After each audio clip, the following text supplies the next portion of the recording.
Point लिखा है ना, निराकार से क्या निराकारी वर्षा चाहिए? निराकार से क्या निराकारी वर्षा चाहिए, ये पॉइंट है। फिर आगे 5वें नंबर पेज, 5वें नंबर पेज में दूसरी बिंदी पर से दूसरे नंबर की जो बिंदी है ना, वह पॉइंट है। पहले है परमपिता परमात्मा रचयिता, पहले है परमपिता परमात्मा रचयिता।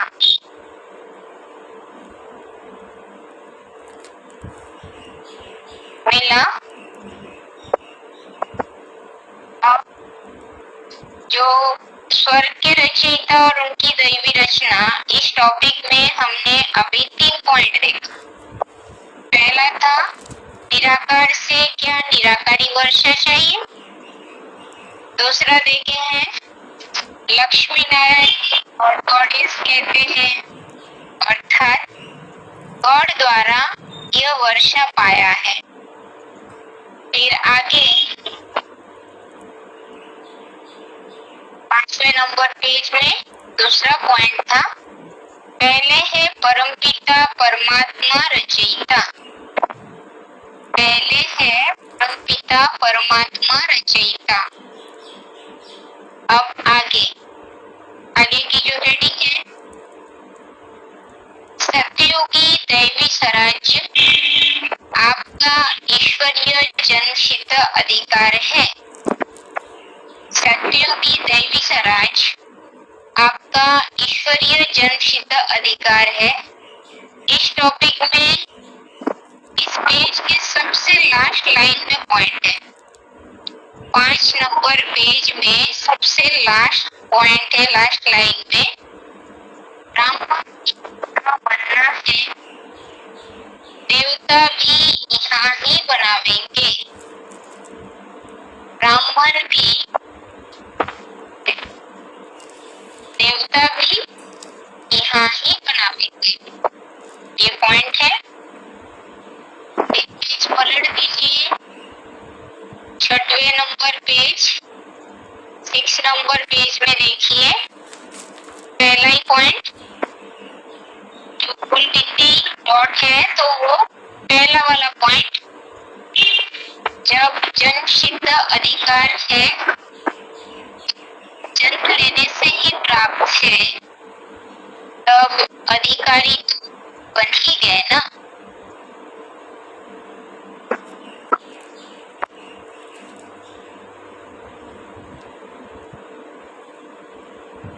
जब जन्मसिद्ध अधिकार है, जन्म लेने से ही प्राप्त है, तब अधिकारी तो बन ही गए ना।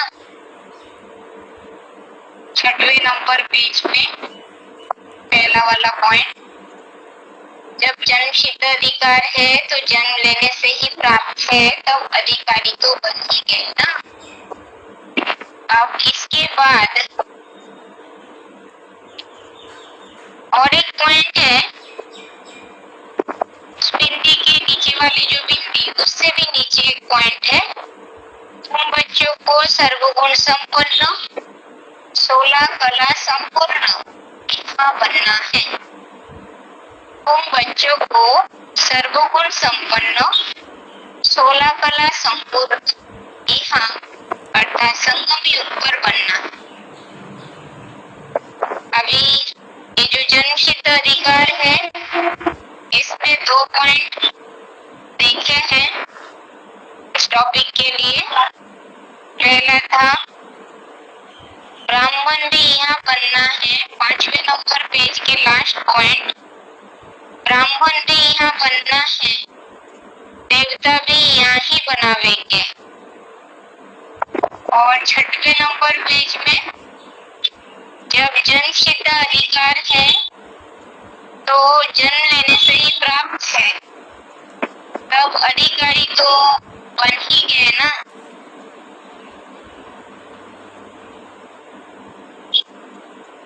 आगे है तुम बच्चों को सर्वगुण संपन्न 16 कला संपूर्ण यहाँ अर्थात संगम युग पर बनना। यहाँ तक पॉइंट देखे हैं। अभी इन दोनों टॉपिक को समझते हैं।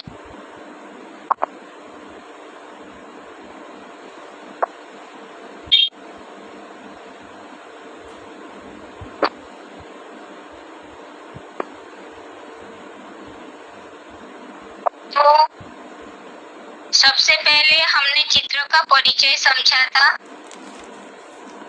उसके बाद लक्ष्मी नारायण और राधा कृष्ण के बीच संबंध क्या है उसे समझा। अब आगे का जो हेडिंग है कि स्वर्ग के रचयिता और उनकी दैवी रचना, इसे समझेंगे। अभी लक्ष्मी चित्र में ध्यान देने की बात एक यही है कि बेसिक नॉलेज में जो समझानी दी जाती है कि नीचे छपे हुए राधा कृष्ण बड़े होकर के लक्ष्मी नारायण बनते हैं, पर एडवांस में दोनों अलग अलग उस बात को साबित करते हैं कि संगम युगी लक्ष्मी नारायण वो अलग और सत्ययुगी राधा कृष्ण वो अलग है।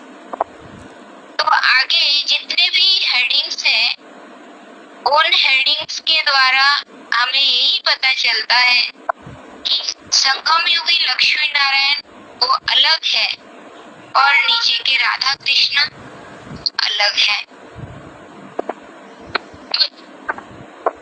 जो हेडिंग है कि स्वर्ग के रचयिता और उनकी दैवी रचना, तो सबसे पहले है स्वर्ग के रचयिता, तो यानी स्वर्गों को रचने वाला। तो स्वर्गों के रचयिता कहा गया तो के मनुष्य, रचने वाला रचयिता बहुवचन में है। अब स्वर्ग के रचयिता कहा बहुवचन में है, स्वर्ग का रचयिता नहीं कहा गया।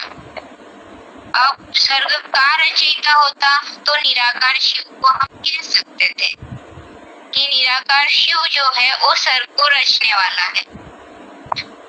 अब स्वर्ग के रचयिता निराकार शिव है ही नहीं, उसका कारण यही है कि स्वर्ग होगा कहाँ, निराकारी लोक में या साकारी दुनिया में। जब बाप नरक की दुनिया के बीच स्वर्ग की बादशाह देते हैं तो फिर स्वर्ग तो इस साकार सृष्टि पर ही होगा ना। तो फिर साकार सृष्टि पर स्वर्ग को रचने वाला रचयिता निराकार कैसे हो सकता, जिसके लिए बाबा ने मुरली में ही कहा है कि निराकार से क्या निराकारी वर्षा चाहिए।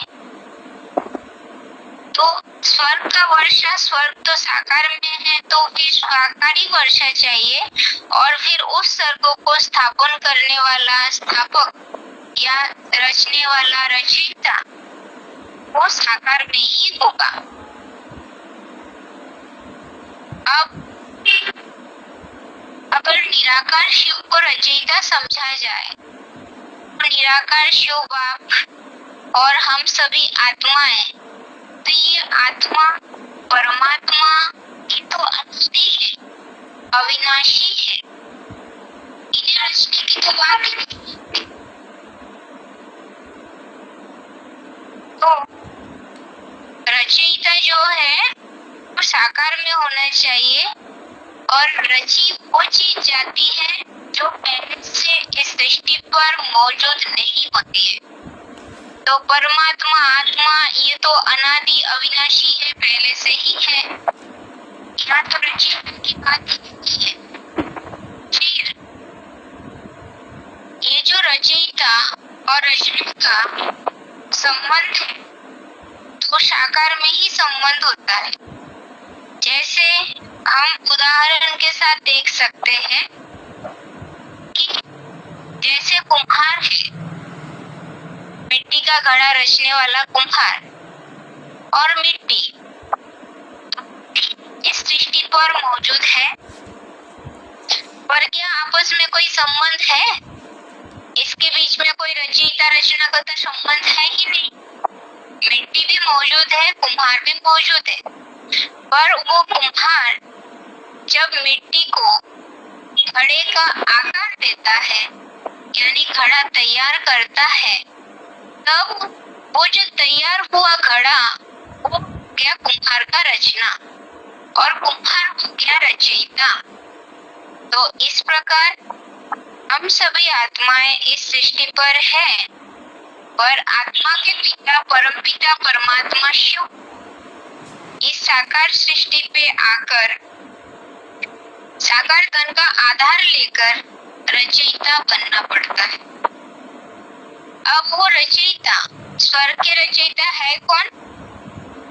जिसके लिए पॉइंट जो समझे हैं कि लक्ष्मी नारायण को गॉड गॉडेस कहते हैं, अर्थात गॉड द्वारा यह वर्षा पाया। तो ये जो स्वर्ग के रचयिता है लक्ष्मी नारायण ही है।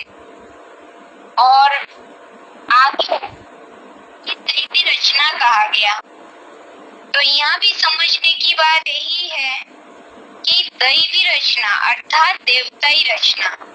अब यहाँ विचार करने की बात यही है कि गॉड जो है वो तो निराकार शिव है। अब उस गॉड ने आप समझ तैयार किया लक्ष्मी नारायण को भगवान भगवती, तो भगवान की रचयिता रचना अगर रचना दैवी रचना तो नहीं, भगवान होगा तो भगवान भगवती पैदा करेंगे, देवता होगा तो तो यहाँ लक्ष्मी नारायण को गॉड गॉडेस कहते हैं। गॉड द्वारा यह वर्षा पाया है, अर्थात ये जो संगम युगी लक्ष्मी नारायण है जो पद प्राप्त करते हैं तो डायरेक्ट ईश्वर से ये पद प्राप्त करते हैं। अब से प्राप्ति करने वाला या से जन्म लेने वाला वो है राधा कृष्ण, जो उनकी दैवी रचना है। देवताई पैदाइश, भगवान भगवती से पैदाइश होती है तो वो कलाएं थोड़ी कम होती है, तो वो है उनकी दैवी रचना जो नीचे छपे हुए राधा कृष्ण को दिखाया गया। अब ये जो चित्र है तो सतयुगी देवताई बच्चे उन्हें तो भगवान भगवती नहीं कह सकते। भगवान भगवती सारे संसार के लिए है, सारे संसार उन्हें मानेंगे, और जो दैवी रचना है उन्हें तो सिर्फ सतयुग की आत्मा ही मानेंगे। अब ये चित्र जो है रचयिता और रचना इस क्रम से बने हुए हैं। इसके लिए मुरली में कहा है पहले है परमपिता परमात्मा रचयिता, तो चित्र का क्रम ही है रचयिता और रचना का। तो पहला क्रम रचयिता का संगम युगी लक्ष्मी नारायण हो गया और आगे उनकी दैवी रचना सतयुगी राधा कृष्ण हो गया। तो ये है स्वर्ग के रचयिता और उनकी दैवी रचना, ये टॉपिक। अब आगे इसके बाद दूसरा टॉपिक, दूसरा हेडिंग देखेंगे। तो दूसरा हेडिंग जो त्रिमूर्ति के चित्र के नीचे यानी संगम युगी लक्ष्मी नारायण के सर के ऊपर लिखा हुआ है, सतयुगी दैवी स्वराज आपका ईश्वरीय जन्मसिद्ध अधिकार है। सतयुगी दैवी स्वराज आपका ईश्वरीय जन्मसिद्ध अधिकार है। तो सतयुग की जो देवताई स्वराज्य है जन्मसिद्ध अधिकार बताया गया। अब ये जो अधिकार है ये देवताई स्वराज्य के अधिकार या अधिकारी कौन बनते हैं? जो बताया कि जन्म सिद्ध अधिकार जन्म लेने मात्र से ही हमारे उस वर्षे के ऊपर सतयुग की जो देवताई स्वराज है उसके अधिकारी हम बन जाते हैं। अब जन्मसिद्ध अधिकार किसके हैं? ब्राह्मणों की। ब्राह्मण किसे कहेंगे? ब्रह्मा के संतान।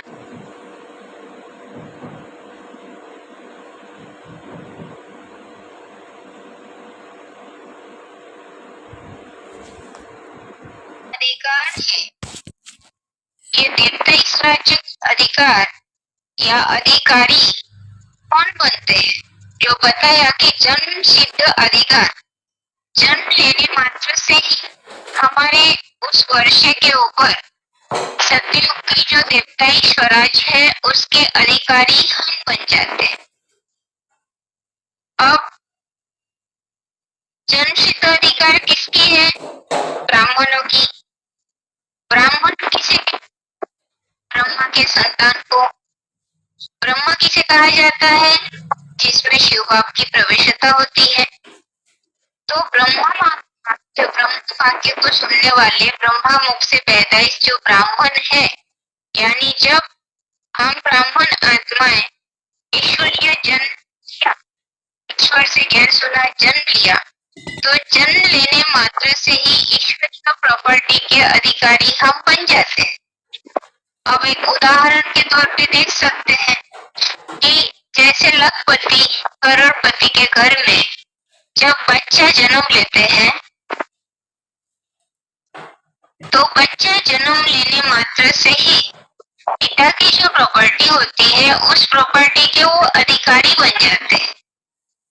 तो यहाँ ईश्वरीय जन्म हम इसी जीवन में लिया, इसी शरीर से, तो फिर उस वर्षे की प्राप्ति हमें इसी जन्म में और इसी शरीर से ही करना है।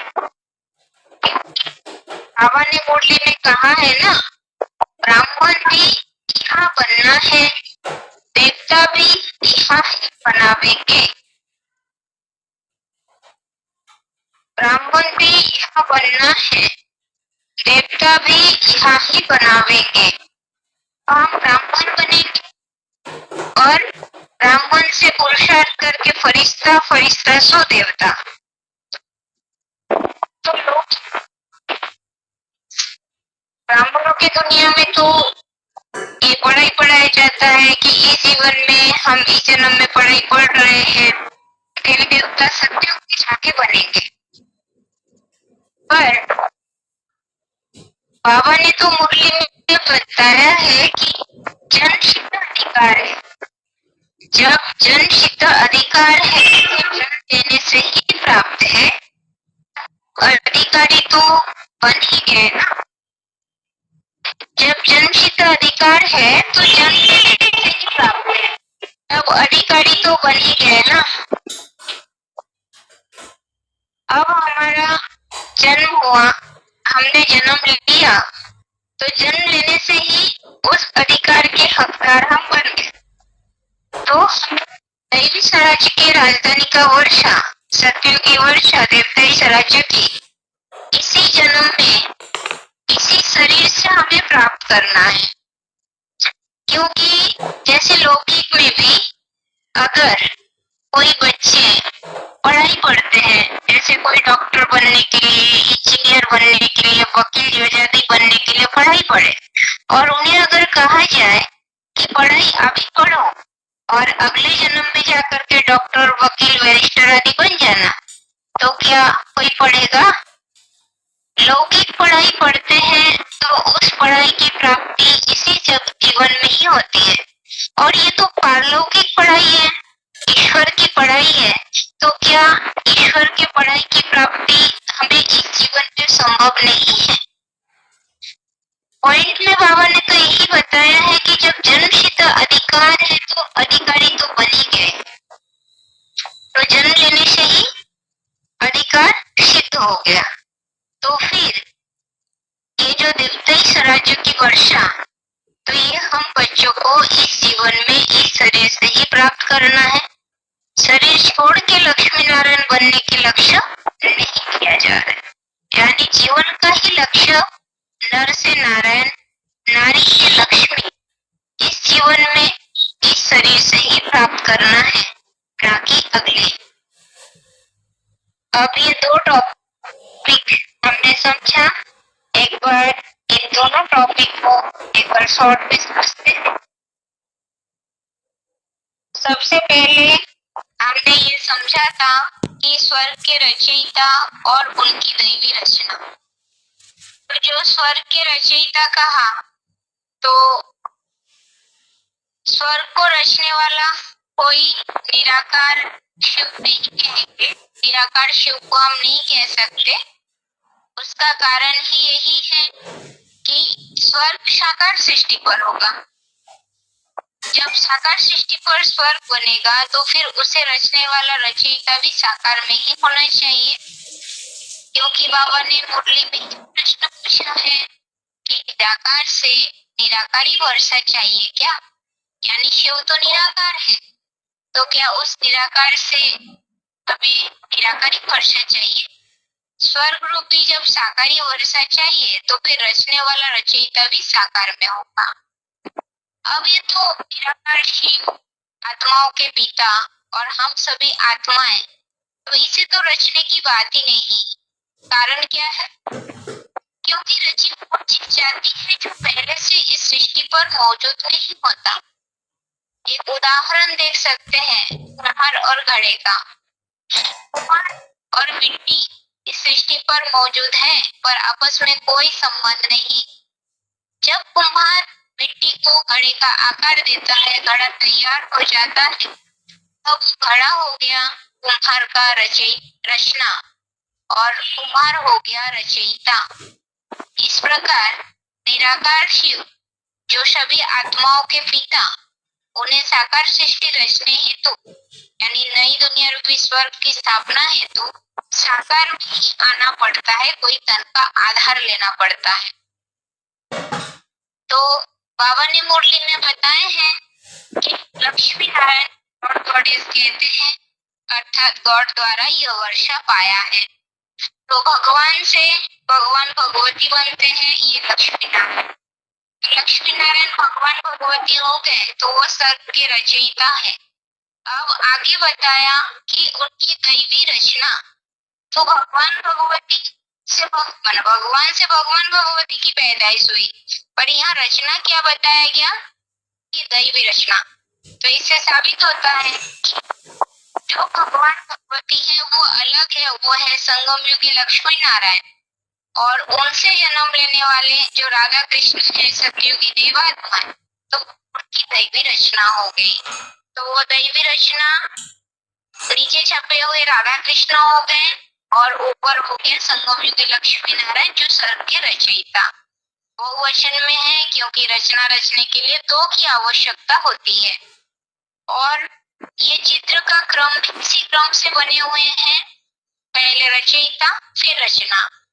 जिसके लिए मुरली में बाबा ने कहा है कि पहले है परमपिता परमात्मा रचयिता।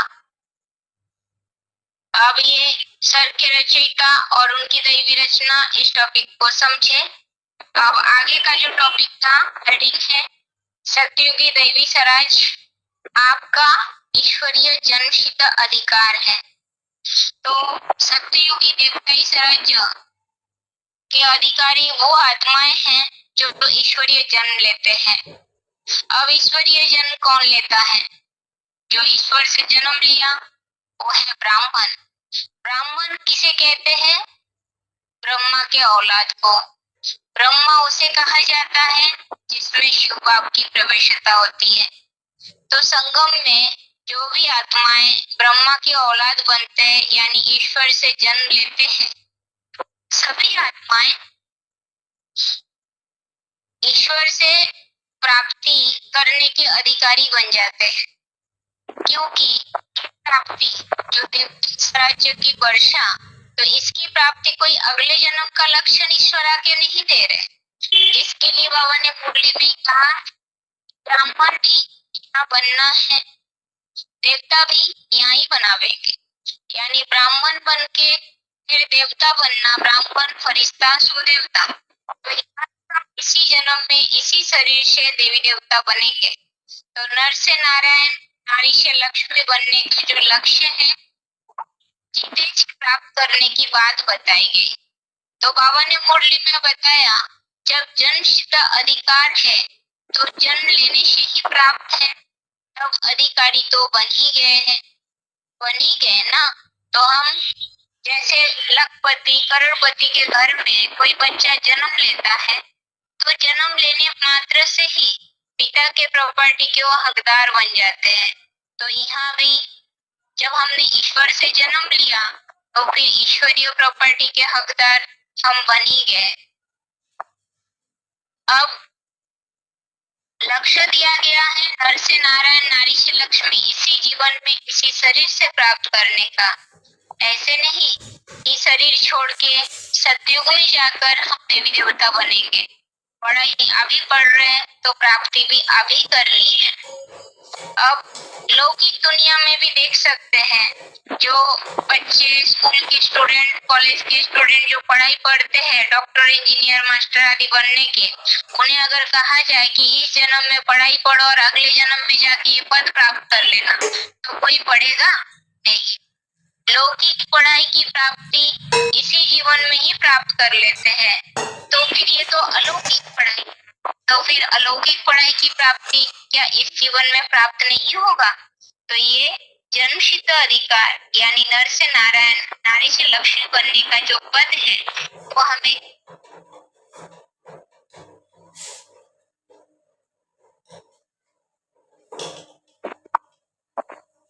बनने का जो पद है, वो हमें इसी जन्म में इसी शरीर से प्राप्त करना।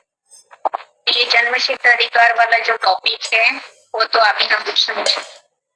अभी ये लक्ष्मी नारायण के चित्र में अभी तक हमने सबसे पहले परिचय समझे, परिचय के बाद संबंध की बात समझी, संबंध के बाद स्वर्ग के रचयिता और उनकी दैवी रचना, इस हेडिंग को समझे। फिर इसके बाद सतयुगी दैवी स्वराज आपका ईश्वरीय जन्मसिद्ध अधिकार है, इस हेडिंग को समझे। अर्थात अब तक हमने 4 हेडिंग, 4 टॉपिक को समझ गए। अब इन 4 टॉपिक को ना समझने वाले या नहीं समझ पाए अब तक ऐसी माताएं कितनी हैं जिन्हें फिर से रिपीट चाहिए? वो एक बार हाथ उठाइए, फिर आगे का टॉपिक हम अभी समझते हैं। इन 4 टॉपिक को समझे हुए, ना समझे हुए जो माताएं हैं, माताएं हैं जिन्हें फिर से ये चारों टॉपिक फिर से रिपीट चाहिए, ऐसे कितनी माताएं हैं? वो एक बार हाथ उठाएं। आज रिपीट नहीं करेंगे, कभी और।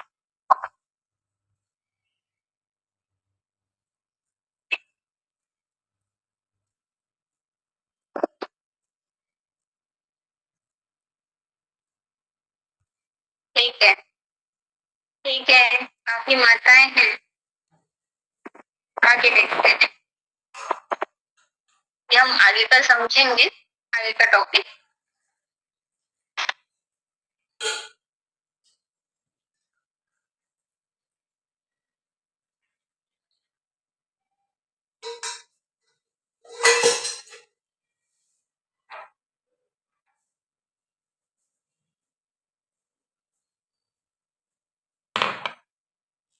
पर 6वें नंबर के पेज में एक पॉइंट, वो जो जन्मसिद्ध अधिकार वाला पॉइंट था ना, उसके नीचे से थोड़ा नीचे एक पॉइंट था जो पिछले दिन के क्लास में टिक किया था।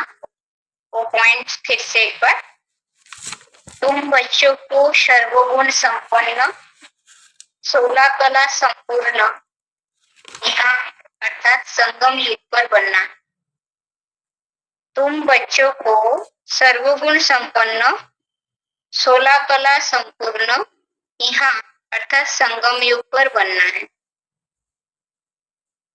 अब यहाँ इसके बाद यहाँ पर हेडिंग जो दिया है, ये लक्ष्मी नारायण प्रकाश के वलय में और राधा कृष्ण सतयुगी दुनिया में। यानी ये दो चित्र में देखने की बात है। जो लक्ष्मी नारायण है उन्हें प्रकाश के दुनिया के बीच दिखाया गया, और जो राधा कृष्ण है उन्हें तो सत्य की दुनिया यानी फूल पत्ते वाली दुनिया के बीच दिखाई गई। अब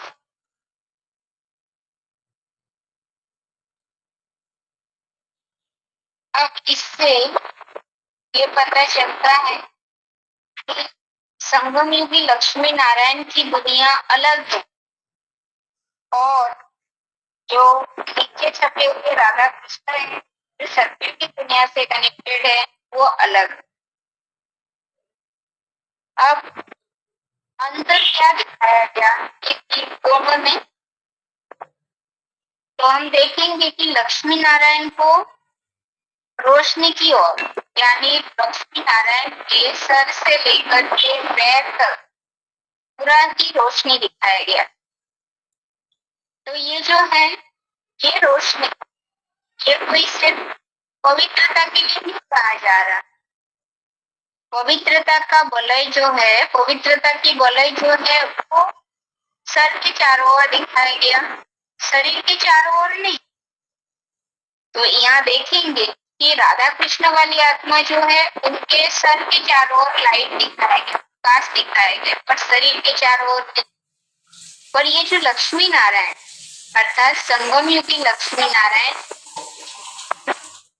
रोशनी वाली दुनिया से दिखाई गई। तो चित्रकार ने इस रोशनी के द्वारा ये साबित करवाया कि जो रोशनी में दिखाया, रोशनी का अर्थ ही है ज्ञान की रोशनी। अब नारायण कहा जाता है ना, तो नारायण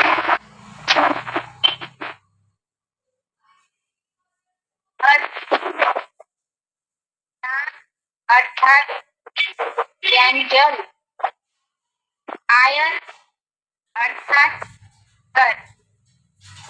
अर्थात जो हमेशा ज्ञान जल में ही भ्रमण करते हैं या ज्ञान जल का घर है। अब इस नारायण के लिए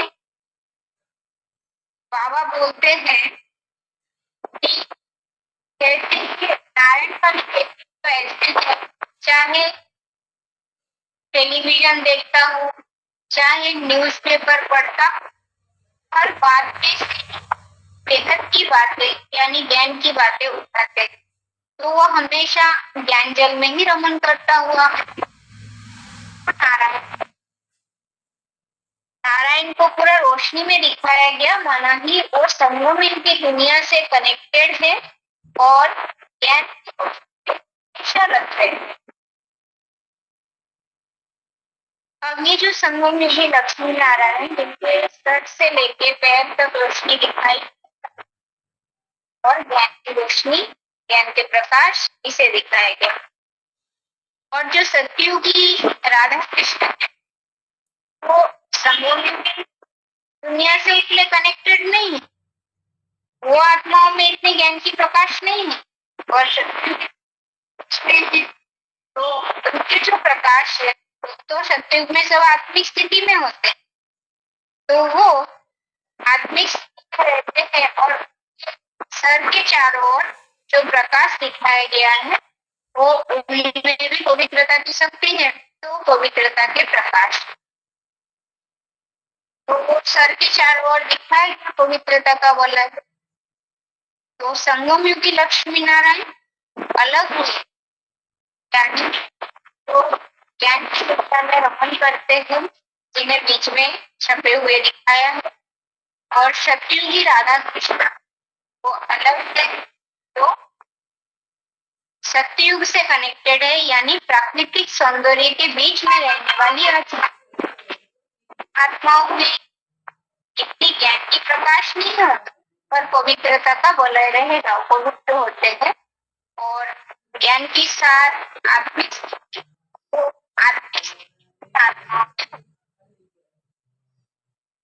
तो ये लक्ष्मी नारायण वाली आत्मा, राधा कृष्ण वाली आत्मा जो दोनों अलग अलग है तो वो साबित हुआ, माने दोनों को अलग दिखाया गया, एक को प्रकाश के वलय के बीच और दूसरे को सत्य की दुनिया के बीच दिखाया गया। अब इसके बाद आगे 7वें नंबर पेज में जो लक्ष्मी नारायण का श्रृंगार दिखाया, तो श्रृंगार में इस चित्र में क्या दिखाया गया कि जो संगमित लक्ष्मी नारायण सारे श्रृंगार से श्रृंगारित किया हुआ दिखाया गया, ढेर सारे अलंकार से किया। अब बात ये है कि क्या संगमित लक्ष्मी नारायण जब प्रत्यक्ष होंगे तो क्या इस प्रकार इतने सारे अलंकार से सुशोभित होंगे? नहीं। चित्रकार ने अंदरूनी बात को, जो सूक्ष्म बात है, उस बात को स्थूल में दिखाया। अब इस चित्र में आप ऊपर देखेंगे तो क्या दिखाया गया, शंकर को निर्वस्त्र दिखाया गया और ब्रह्मा जी को वस्त्र पहने हुए दिखाया गया। अब चित्रकार ने वस्त्र और निर्वस्त्र के द्वारा इस बात को साबित करना चाहा कि ब्रह्मा वस्त्र पहने हुए हैं, यानी उनमें शरीर को भान रह गया, शरीर के वस्त्र का भान रह गया, साकारी स्टेज है, तो उस बात को वस्त्र के रूप में चित्रकार ने समझा। तो ऐसे जो शंकर वाली आत्मा है उन्हें निर्वस्त्र दिखाया, तो निर्वस्त्र के द्वारा चित्रकार इस बात को साबित करना चाहा कि उनमें देहभान नहीं है, अर्थात निराकार स्टेज है।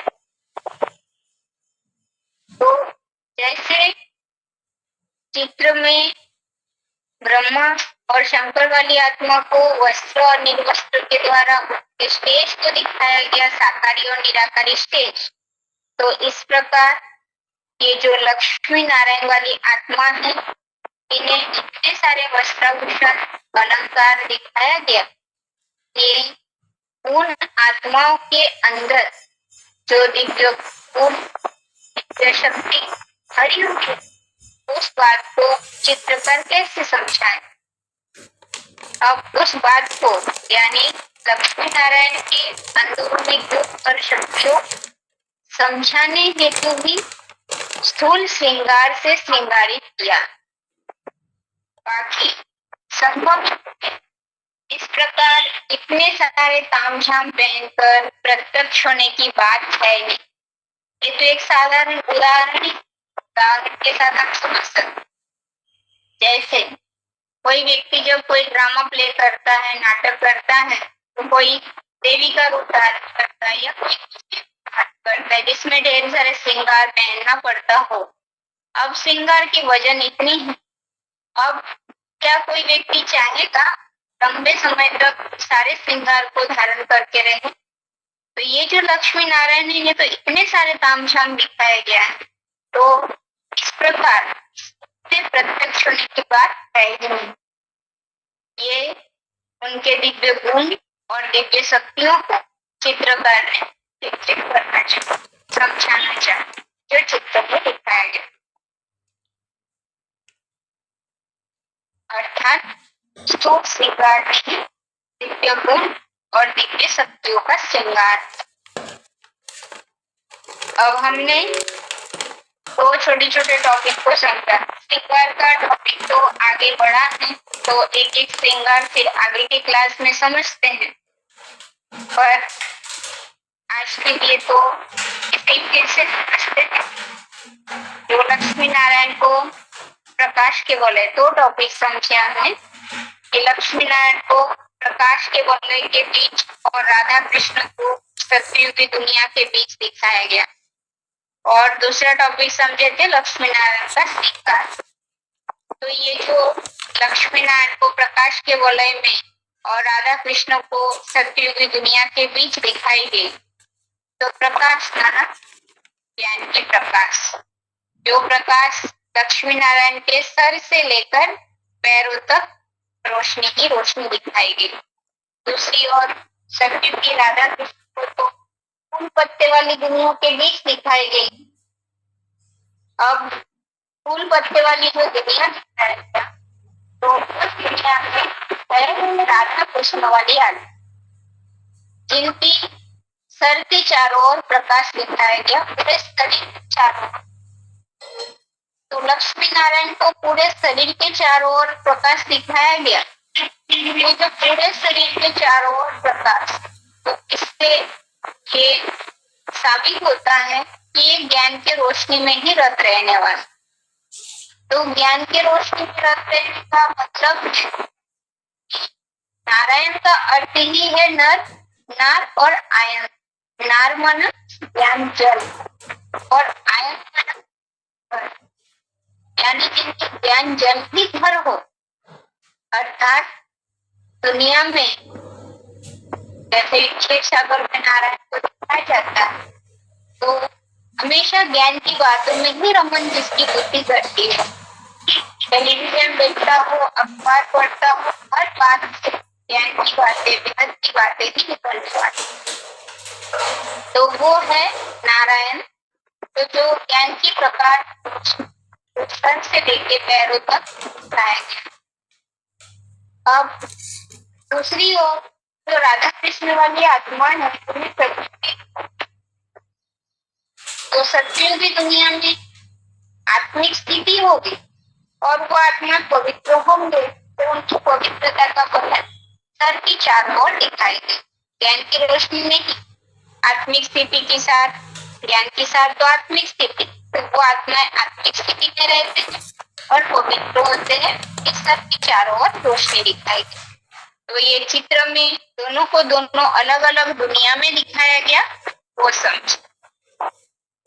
अब आगे लक्ष्मी नारायण का श्रृंगार।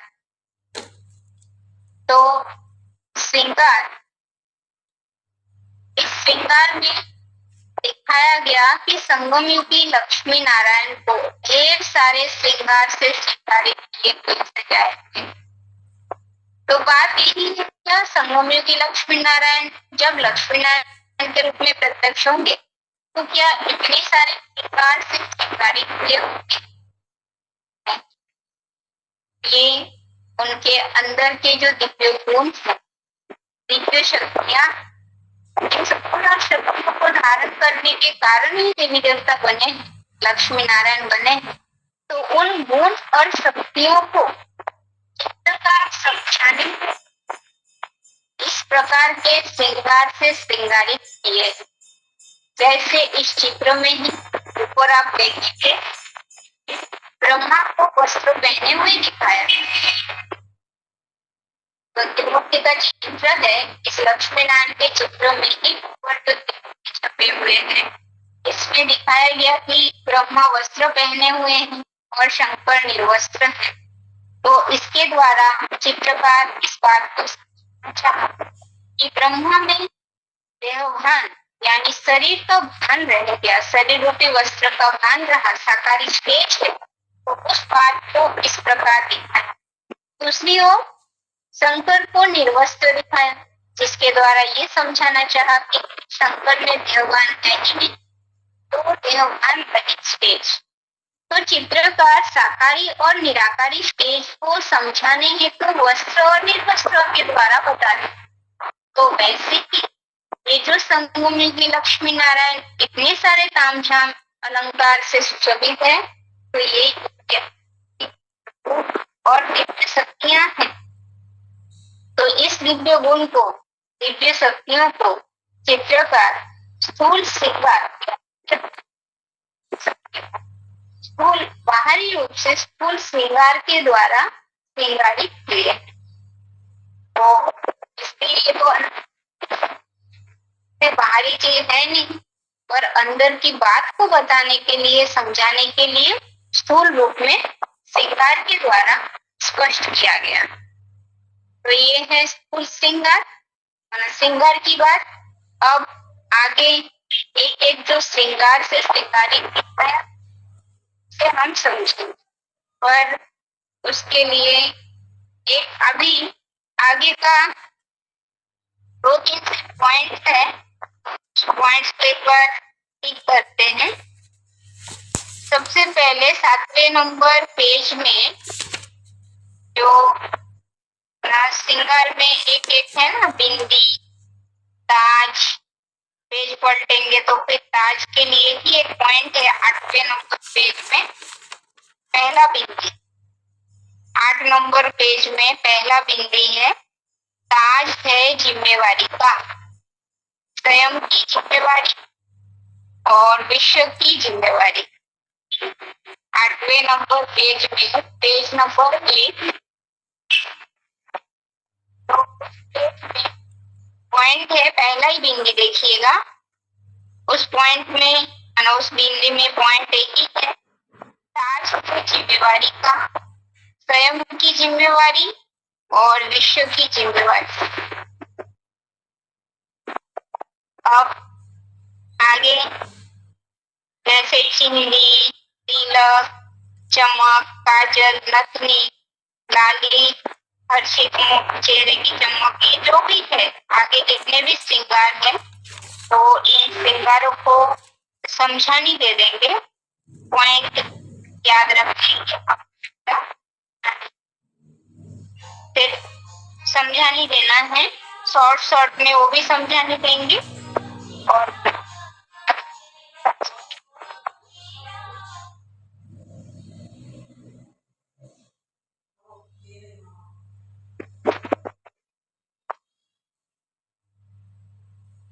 अब आज का जो टॉपिक, दोनों टॉपिक समझे ना,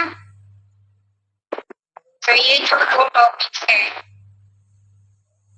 क्या सभी माताओं को समझ में आया? ऐसे तो छोटा सा ही टॉपिक था, इसमें कोई पॉइंट भी उतना ज्यादा है नहीं, फिर भी कितनी माताएं रह गए जिन्हें समझ में नहीं आया?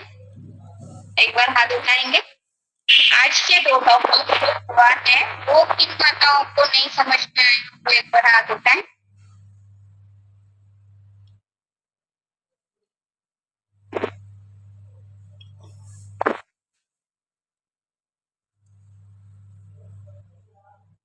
ठीक है, थोड़ी है।